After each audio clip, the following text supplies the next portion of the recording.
Olá pessoal, bem-vindo a mais um vídeo do Luz Câmera Storytelling. Antes de a gente começar esse vídeo, não esqueça de se inscrever no canal, clicar no sininho para que você seja avisado de novos vídeos aqui, certo? Hoje o nosso papo é sobre o filme O Expresso da Meia-Noite. Vamos lá?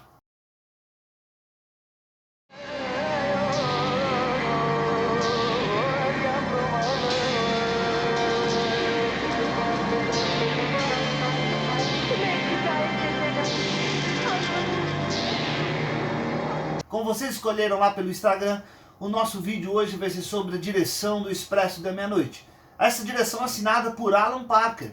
Tem aí uns 10 filmes dentro da sua carreira, bastante conhecido por alguns musicais que ele fez, como Fama, Evita, Pink Floyd, The Wall, e talvez a grande obra dele seja realmente O Expresso da Meia-Noite. É importante falar que este filme ele é protagonizado.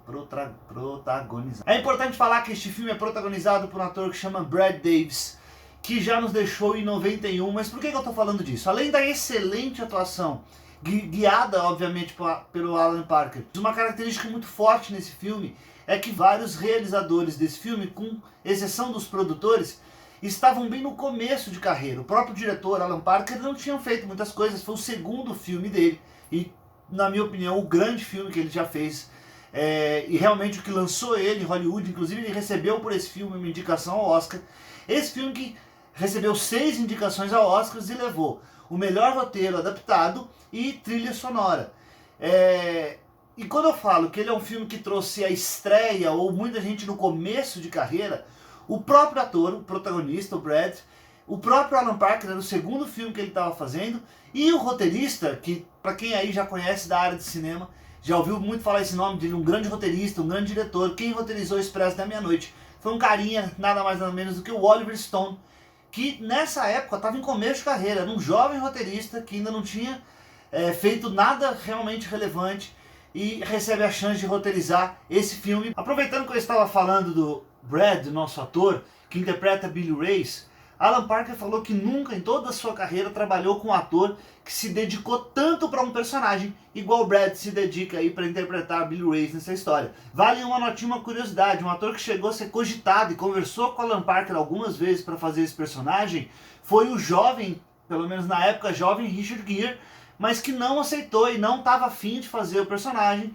E o próprio Alan falou que se ele não estava afim também, não pegou confiança no ator, e aí abriu o caminho para o Brad interpretar e fazer esse personagem nesse filme. Indo agora para umas escolhas narrativas do Alan no filme, temos algumas bem especiais. Primeiro, uma coisa que hoje, quando a gente assiste, parece que é muito batido, parece que é muito clichê, mas na época quase ninguém fazia isso e depois foi excessivamente copiado por vários filmes, que é aquele barulho do coração, até meio substituindo a trilha sonora em algumas cenas, para dar mais adrenalina, mais expectativa, mais nervosismo para o momento. Hoje isso é meio clichê, hoje isso é meio batido, até meio cansativo de tanto que já foi usado, mas nesse filme foi praticamente um dos primeiros filmes que usou isso como uma técnica, como uma característica, a gente ouvir o coração do personagem acelerando ou desacelerando, para dar ritmo, para a gente entender um pouco mais da emoção do personagem em cena.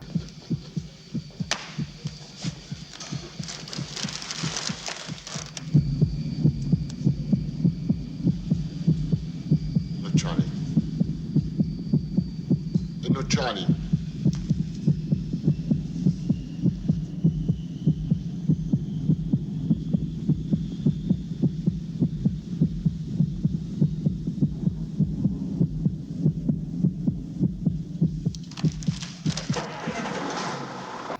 Uma outra característica muito forte, também bancada pelo diretor, foi a trilha sonora, que inclusive ganhou o Oscar.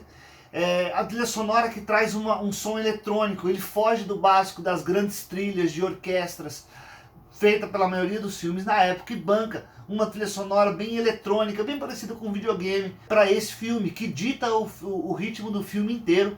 E aí, como a gente vai ouvir ele aí numas principais cenas do filme, com essa trilha.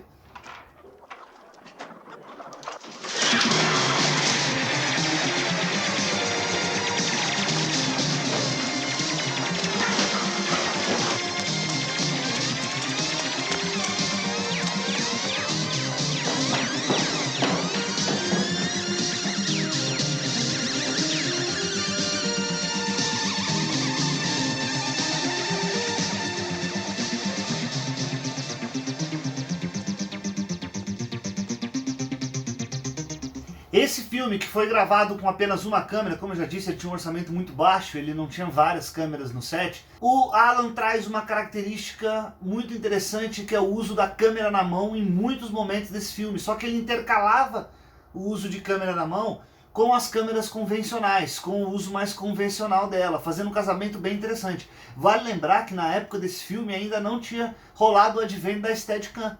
Então eles arrumavam umas tractanas e improvisavam, e só conseguiu fazer isso, o Alan fala isso sempre, porque o operador de câmera era muito hábil em dominar e fazer cenas com câmera na mão. Então, como a gente está podendo ver, a gente tem várias cenas onde a gente tem o respiro da câmera na mão. E vamos lembrar, não eram câmeras de vídeo, eram câmeras de cinema, de filme, câmeras pesadas. Então, fazer esse processo de câmera na mão não era algo tão simples, principalmente antes do surgimento da Steadicam, que via surgir poucos anos depois da época que esse filme foi feito.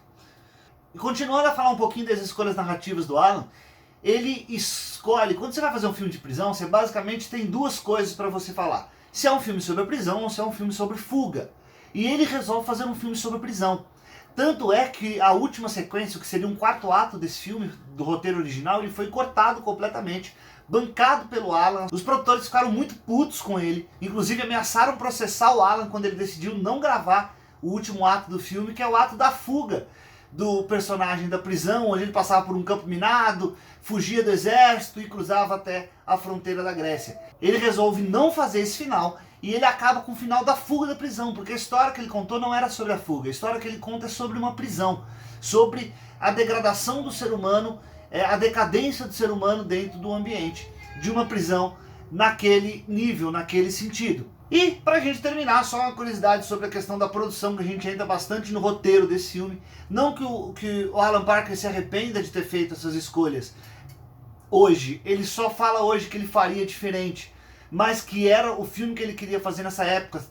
Como eu disse, ele estava começando no cinema, existia uma certa ingenuidade, ele não se preocupou muito com os preconceitos todos que o filme trazia. Tanto é que o filme, depois que foi lançado, houve um grande boicote pelo governo turco, pela Turquia, pela forma preconceituosa com que ele tratava os turcos, porque nenhum turco no filme é bonzinho, nenhum turco é legal, todos são retratados como pessoas ruins, corruptas, violentas. Então ele teve um problema político, digamos assim. Tanto é que na Turquia o filme ficou proibido por mais de 10 anos. Inclusive eles não conseguiram gravar em Istambul, que é teoricamente onde tudo acontece. Eles gravaram lá na ilha de Malta, com alguma cena, alguns established shots feitos em Istambul.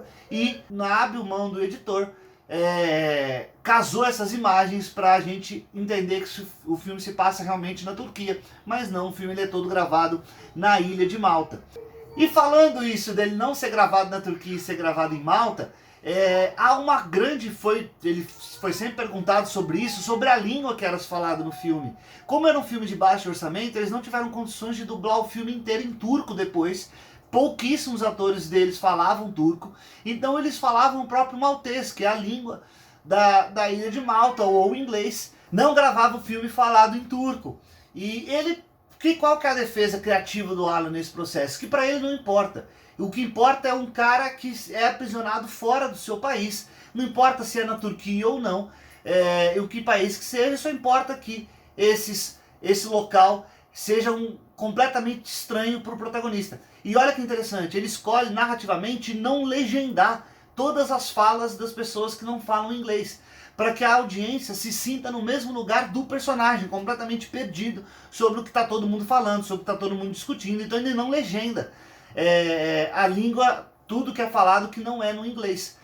Hakkımızda yaratılan izlenimleri değiştirmek için kendi esrar kaçakçılarımızı cezalandırdığımız gibi sapıklıkları ve Allahsızca davranışları ile Türk kültürünü, örf ve adetlerini hiçe sayan tüm yabancılara karşı Türk adaletinin doğruluğunu ve gerektirdiği tedbirleri almalıyız. Então isso era o que a gente tinha para falar pouquinho sobre o filme O Expresso da Meia-Noite. Quem não assistiu, eu recomendo, assista. E não esqueça, se inscreva no canal, compartilhe para quem vocês acham que gosta do vídeo. Vamos lá no Instagram, Luz Câmera Storytelling, e acompanhe nosso conteúdo. Ok? Um grande abraço, tamo junto.